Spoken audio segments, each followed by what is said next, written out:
पिछले कुछ सालों से अपने क्लिनिकल एक्सपीरियंस में मैं एक बात बहुत गौर से नोटिस कर रहा हूँ कि मर्दों में इनफर्टिलिटी बढ़ती चली जा रही है। मर्दों के अंदर बच्चे पैदा करने की ये कमी और कमज़ोरी दिन ब दिन बढ़ रही है और ये बीमारियाँ बढ़ रही हैं। इसमें कुछ ख़ास बीमारियाँ हुआ करती हैं जिसकी वजह से ये प्रॉब्लम हुआ करती हैं। उसमें मैं 2-3 नाम ले रहा हूँ: ओलिगोस्पर्मिया, ओलिगोएस्थेनोस्पर्मिया, अज़ूस्पर्मिया। इस तरह की कुछ बीमारियां होती हैं जिसकी वजह से एक मर्द बच्चा पैदा करने के काबिल नहीं रहता। इसी को हम मेल इनफर्टिलिटी बोलते हैं। मेरा आज का टॉपिक आपके साथ है अज़ूस्पर्मिया। मैं अज़ूस्पर्मिया को आपको थोड़ा बताता हूँ। अज़ूस्पर्मिया क्या होता है। अज़ूस्पर्मिया को समझने से पहले ये समझिए कि आपका वीर्य और आपका सीमन क्या होता है। असल में जिसे हम वीर्य कहते हैं, जो सेक्स के दौरान आपके लिंग से बाहर आता है, वो फ्लूइड वीर्य कहलाता है। और इस वीर्य के 2 हिस्से हैं, यानी कि वीर्य सीमेन, मादाए मनविया, जिसे यूनानी ज़बान में मादाए मनविया बोलते हैं, ये 2 चीज़ों से मिलकर बनता है। 2 चीज़ों से, ध्यान से सुनिएगा, 2 चीज़ों से मिलकर बनता है। मैं हमेशा कहा करता हूं कि मेरी बात को दिल के कानों से सुने, और चूंकि मैं ज़बान को आसान रखूंगा जिससे आप इजीली समझ सकें अज़ूस्पर्मिया क्या है। और ये कोई बायोलॉजी की या एनाटमी फिजियोलॉजी की कोई क्लास नहीं है, बल्कि आपको सिर्फ बीमारी के बारे में बताना और एनलाइट करना है जिससे आप उससे बच सकें या सही इलाज तलाश कर सकें। तो अज़ूस्पर्मिया से पहले मैं आपको बता रहा था कि आपका वीर्य क्या है। ये जो सेक्स के टाइम में आपके लिंग से पानी बाहर आता है, डिस्चार्ज के टाइम पर, क्लाइमेक्स के टाइम पर, यह वीर्य कहलाता है। वीर्य 2 चीज़ों से मिलकर बनता है। पहली चीज़ स्पर्म, शुक्राणु। और ये शुक्राणु कहाँ बनते हैं? ये जो आपके लिंग के नीचे एक थैली लटकी हुई है जिसे हम स्क्रोटम बोलते हैं, इसके अंदर 2 गोलियां होती हैं जिसे हम टेस्टिकल्स बोलते हैं। इन गोलियों के अंदर ये शुक्राणु बनते हैं। अब आप कहते हैं शुक्राणु तो इसके अंदर बने, तो ये जो पानी बाहर आता है दूध के जैसा चिपचिपा पानी, ये कहाँ बनता है? जी, ये आपके पेट के अंदर, पेट के निचले हिस्से में कुदरत ने कुछ ग्लैंड्स लगाए हैं, यानी कि कुछ अंगूर जैसी या एक इसी तरह की कुछ थैलियां लगाई हैं जिसके अंदर ये पानी बनता है। तो पता लगा आपका वीर्य इस पानी से, जो पेट के अंदर रखी हुई ग्लैंड, जैसे प्रोस्टेट ग्लैंड, सेमाइनल वेजाइकल जिन्हें हम बोलते हैं, इन ग्लैंड्स के अंदर बनता है और गोलियों के अंदर आपके शुक्राणु बनते हैं। ये दोनों आके आपस में मिल जाते हैं सेक्स के टाइम पे और वीर्य की शक्ल में बाहर निकलते हैं। जब आपके शुक्राणु टेस्टिकल से आते हैं और वीर्य के साथ मिलते हैं तो इस दोनों के कॉम्बिनेशन को हम वीर्य बोलते हैं। अगर आपके ये शुक्राणु आपके टेस्टिकल में बने ही ना, ये बन जाएं और ख़राब होकर 0 हो जाएं, यानी कि आपके वीर्य के अंदर एक भी शुक्राणु मौजूद ना हो, ये 0 हो जाएं, इसी को हम अज़ूस्पर्मिया बोलते हैं। बात समझ आई होगी कि आपका वीर्य तो बाहर अब भी निकल रहा है, लेकिन इस वीर्य के अंदर एक भी शुक्राणु नहीं है। इसी को अज़ूस्पर्मिया बोलते हैं। इसी को अज़ूस्पर्मिया बोलते हैं। ये प्रॉब्लम है। मैं थोड़ा सा आज आपको बताऊंगा अज़ूस्पर्मिया क्या होता है। एज़ूस्पर्मिया होने के पीछे 3 कारण होते हैं। मैं पहले कारण की तरफ आऊंगा। एज़ूस्पर्मिया होने के 3 कारण हैं। थोड़ा सा बताऊंगा मेडिकली भी आपको, जिससे समझ में आए कि ये 3 कॉज कौन से हैं। पहला कॉज जो इसके अंदर है, 3 कॉज हैं और तीनों कॉजेस के मैं नाम ले रहा हूं जिसको आप ध्यान से सुने। पहला कॉज, इसे हम बोलते हैं प्री टेस्टिकुलर कॉजेज। दूसरा कॉज होता है जिसे हम बोलते हैं टेस्टिकुलर कॉजेज। तीसरा होता है जिसको हम बोलते हैं post testicular causes. Pre testicular causes का मतलब क्या है? ध्यान से सुनिए। टेस्टिकुलर का मतलब आपके टेस्टिकल, वो गोलियां, और प्री का मतलब इससे पहले, यानी कि टेस्टिकल से पहले जो चीजें काम में आती हैं शुक्राणुओं को बनाने में, अगर वहां कोई कमी आ जाए। जैसे आपके दिमाग के अंदर कुछ ऐसे ग्लैंड कुदरत ने रखे हैं जो कुछ खास किस्म के हार्मोन बनाते हैं। वो हार्मोन आपके दिमाग से ब्लड में जाते हैं, ब्लड के जरिए आपकी गोलियों में चले जाते हैं और वहां जाके आपकी गोलियों को ऑर्डर देते हैं कि शुक्राणु बनाइए, शुक्राणु बनाइए। अगर ये हार्मोन बनना बंद हो जाएं या इनकी रेशोज में या इनके अमाउंट में कमी या ज्यादती हो जाए तो आपकी टेस्टिकुलर को सही मैसेज नहीं मिलता। जिस तरह आप फोन उठाते हैं और फोन पे बोलने वाला जब बोलता है और उसकी आवाज अगर आपको क्लियर नहीं पहुंच रही है तो उसका मैसेज भी आप तक सही नहीं पहुंचता है। इसी तरह से आपके ब्रेन से बनने वाले वो हार्मोन जो शुक्राणु बनाने में मदद करते हैं गोलियों के, अगर वो हार्मोन सही नहीं जा रहे हैं तो आपकी गोलियां जो आपके टेस्टिकल्स हैं वो शुक्राणु को सही नहीं बनाएंगे या उसको 0 कर देंगे। तो एक वजह तो यह हुई कि जब वो हार्मोन खराब हो गए, तो इसे हम बोलते हैं प्री टेस्टिकुलर कॉजेज। दूसरा कॉज होता है टेस्टिकुलर कॉज, यानी कि वहां से जो हार्मोन आ रहे हैं, दिमाग से जो हार्मोन आ रहे हैं, वो हार्मोन तो सही आ रहे हैं, मगर आपकी गोलियों में ही कोई कमी या कमजोरी पैदा हो गई है। आपकी गोलियों के अंदर वो ताकत जो शुक्राणु बनाने की ताकत थी, उस फैक्ट्री के अंदर ही मशीनें खराब हो गई हैं। यानी कि पीछे से ऑर्डर तो सही आ रहा है, मगर अंदर बनाने के लिए जो मशीनें चाहिए पाउडर को, वो है ही नहीं। मैं एक एग्जांपल फिर देता हूं। किसी ने आपको फोन किया, आपने फोन को उठाया, फोन करके सामने वाले ने हेलो बोला, बिल्कुल साफ बोला, मगर आपके सुनने में कमी है, तो पता लगा आपको मैसेज अब भी सही नहीं पहुंचा। तो अगर आपकी गोलियों के अंदर कोई कमी और कमजोरी मौजूद है, तो इस वजह से जो अजूस्पर्मिया होता है उसको हम बोलेंगे टेस्टिकुलर कॉजेज, यानी कि टेस्टिकुलर अजूस्पर्मिया। इसे नॉन ऑब्स्ट्रक्टिव अजूस्पर्मिया भी बोलते हैं।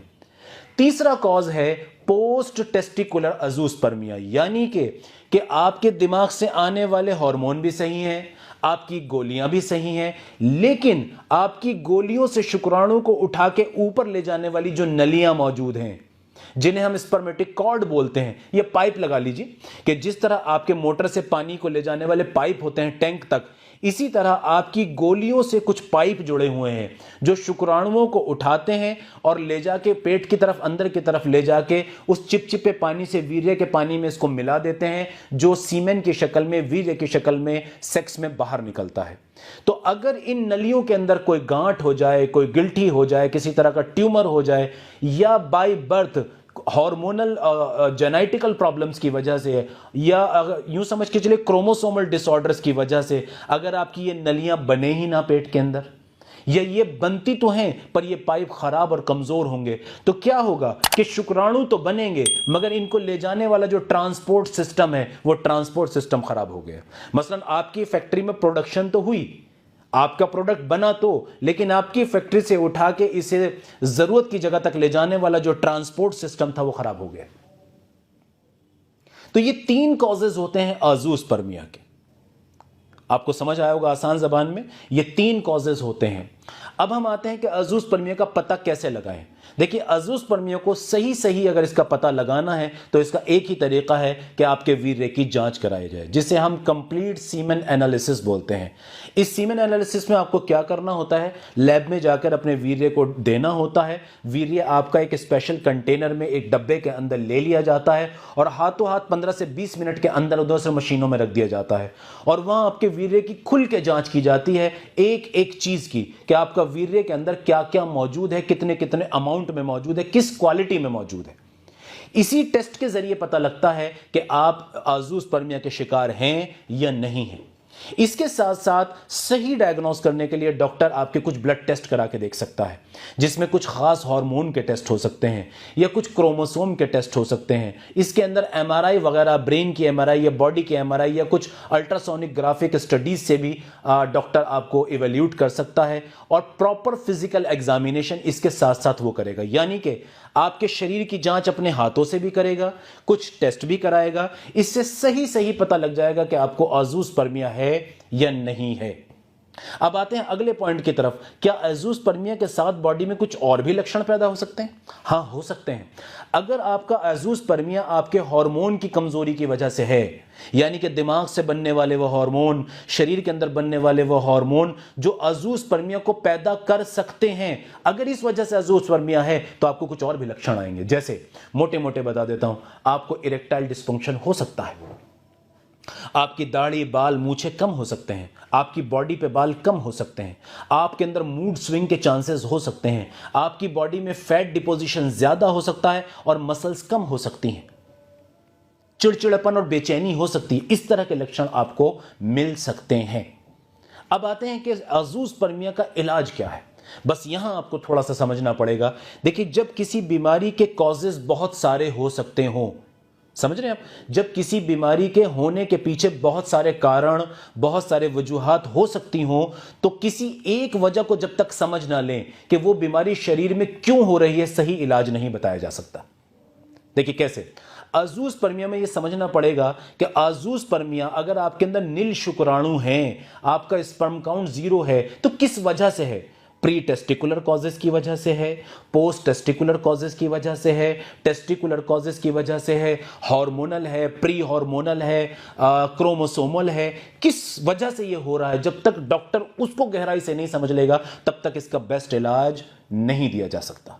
हाँ, लेकिन कुछ चीजें ऐसी हैं कि अगर आप करें, अपने जनरल लाइफ में भी, अपने लाइफ स्टाइल में भी कुछ चेंजेस करें तो अज़ूस्पर्मिया के होने के चांसेस भी कम हो सकते हैं, और अगर अज़ूस्पर्मिया टेम्परेरी कॉजेस की वजह से तो वो रिवर्स हो सकता है। जी हाँ, वो क्या चीजें हैं वो मैं आपको कुछ मोटे मोटे पॉइंट्स बता देता हूं। हालांकि जरूरत वही है कि आपको अपने क्वालिफाइड सेक्सोलॉजिस्ट से मिलना है, इसके बिना इसका सही इलाज मुमकिन नहीं है। तो कुछ चीजें आपको समझनी कि ऐसा आप क्या कर सकते हैं कि जिससे आप टेम्परेरी, अगर कोई आपको अज़ूस्पर्मिया हुआ है तो उसको रिवर्स किया जा सके, टेम्परेरी अगर हुआ है तो उसको रिवर्स किया जा सके, या अज़ूस्पर्मिया के होने से भी बचा जा सकता है। कुछ चीजें हैं, कुछ पॉइंट्स हैं, पेन पेपर उठा के इसको लिख लीजिए, आसानी होगी। सबसे पहली चीज, ये कुछ कार्डिनल रूल है जिसको समझना है। नंबर 1, अच्छी डाइट। डाइट के बारे में मैं अपनी पिछली वीडियोस में बहुत बार बता चुका हूं और इसको बहुत बहुत इंपॉर्टेंस में देता हूं, क्योंकि आपका शरीर चलता ही अच्छी डाइट से या बुरी डाइट से है। आप एक महंगी कार खरीदिए, मसलन आप 1 करोड़ रुपए की मर्सिडीज खरीद के लाते हैं, लैम्बोर्गिनी आप खरीद के लाते हैं, और वो गाड़ी आप खरीद के लाके अपने घर पे खड़े करते हैं, लेकिन उसमें फ्यूल डीजल की जगह आप पेट्रोल डाल देते हैं, तो क्या वो गाड़ी चल जाएगी? हरगिज नहीं चलेगी। हालांकि वो 10 करोड़ रुपए की कार है लेकिन फिर भी नहीं चल रही, क्योंकि उसका फ्यूल ही सही नहीं है। तो आपका शरीर देखने में चाहे कितना भी खूबसूरत हो, अगर इसके अंदर उतरने वाला न्यूट्रिशन सही नहीं है, so you can never expect a good health at all, including sperm count. तो ये आपको समझना होगा। अच्छी डाइट, और अच्छी डाइट क्या है ये मैं बता चुका हूं, और आप अपने क्वालिफाइड डॉक्टर से जब मिलेंगे तो वो भी आपकी हेल्प कर सकते हैं। नंबर 2, अच्छी एक्सरसाइजेज। ऐसी एक्सरसाइजेज कि जो आपके टेस्टिकुलर को किसी तरह की इंजरीज ना होने पाए, लेकिन उसके साथ साथ आपकी फिजिकल एक्टिविटी भी अच्छी होती हो। इसमें माइल्ड जिमिंग है, अच्छी वॉकिंग है, कुछ अच्छी एरोबिक एक्सरसाइजेज हैं, योगा भी इसमें एक अच्छा रोल प्ले कर सकता है। तो इस तरह की एक्सरसाइजेज को रेगुलर बेसिस पे करना, रेगुलर बेसिस। और रेगुलर बेसिस क्या होता है? हर वो एक्सरसाइज जो हफ्ते में कम से कम 4-5 बार की जाए वो रेगुलर कहलाती है। इसके साथ साथ रेडिएशन से बचना, यानी कि अगर आपको कोई ऐसी बीमारी है कि जिसमें आपके बार बार एक्सरे या सिटी स्कैन की जरूरत पड़ती है, तो आप अपने डॉक्टर से बात करें। क्यों? क्योंकि रेडिएशन से आपका स्पर्म काउंट खराब होता है। एक्सरे से, सिटी स्कैन मशीन से, या इसी तरह के कुछ और टेस्ट होते हैं, इन्वेस्टिगेशंस होते हैं, जिससे आपके टेस्टिस को, आपके टेस्टिकल्स को और आपके स्पर्म काउंट को नुकसान पहुंचता है। तो अपने डॉक्टर से बात कीजिए कि इसको कम किया जाए। इसी तरह कुछ दवाइयां अगर आप लेते हैं, खासकर एलोपैथिक मेडिसिन अगर आप लेते हैं और वो किसी बीमारी में आपकी लंबी चल रही है, आपके डॉक्टर्स आपको दे रहे हैं, तो अपने डॉक्टर से बात करें कि इनमें कोई दवा ऐसी तो नहीं कि जो मुझे नुकसान पहुंचा रही है। क्योंकि कुछ दवाइयां साबित हुई हैं, स्टडीज कहती हैं कि कुछ दवाइयां ऐसी हैं कि जो स्पर्म काउंट को खराब करती हैं, हार्मोनल बैलेंस को खराब करती हैं। तो अपने डॉक्टर से उसको डिस्कस करें। इसके साथ साथ कुछ बूटियां हैं जो फायदा करती हैं, अगर आप डे टू डे लाइफ में उनको लेते हैं तो हेल्पफुल होती हैं। इसी तरह से कुछ सप्लीमेंट्स हैं, जैसे जिंक है, एल-कार्निटीन है, जिनसेंग है, जिंगो बिलोबा है, कलौंजी है जिसे ब्लैक सीड्स भी बोलते हैं, इसी तरह खजूर है, ड्राई फ्रूट्स में आलमंड्स हैं, वॉलनट भी हैं। इस तरह की जो कुछ डाइट होती हैं, कुछ सप्लीमेंट्स होते हैं या कुछ ड्राई फ्रूट्स होते हैं जो पावरफुल एंटीऑक्सीडेंट का रोल प्ले करते हैं। अब जिंक है, जिंगो बिलोबा है, जिनसेंग है, एल-कार्निटीन है, ये आपके नेचुरल हार्मोन प्रोडक्शन को स्टिमुलेट करते हैं। तो ये वो चीजें हैं जो अपनी डाइट में आप ऐड कर सकते हैं, तो इससे आपको नेचुरली कुछ फायदा पहुंच सकता है। लेकिन याद रखिए, सही कॉज जान के ही सही इलाज हो सकता है, और इसके लिए सिर्फ एक ही तरीका बचता है कि आप अपने क्वालिफाइड सेक्सोलॉजिस्ट से, क्वालिफाइड डॉक्टर से मिलें, क्योंकि वो इस फील्ड के एक्सपर्ट होते हैं। वो बारीक बारीक बात को समझते हैं कि आपको कैसे ट्रीट करना है। मुझे उम्मीद है कि आपको ये बातें समझ में आई होंगी। चलते चलते एक बात और कहूंगा, अगर आपका अज़ूस्पर्मिया आपको डायग्नोस हो चुका है और आपको पता लग चुका है और आप इधर उधर कहीं इलाज लेके परेशान हैं, तो इसमें घबराइएगा नहीं। ऐसा नहीं है कि अज़ूस्पर्मिया को ठीक नहीं किया जा सकता या आप कभी बाप नहीं बन सकते। आज मेडिकल साइंस ने बहुत तरक्की की है। हमारे पास मेडिसिन से लेके कुछ ऐसी टेक्निक्स तक मौजूद हैं कि जिससे आपको बाप बनाया जा सकता है। तो नाउम्मीदी की, डर की या टेंशन की कोई गुंजाइश नहीं है।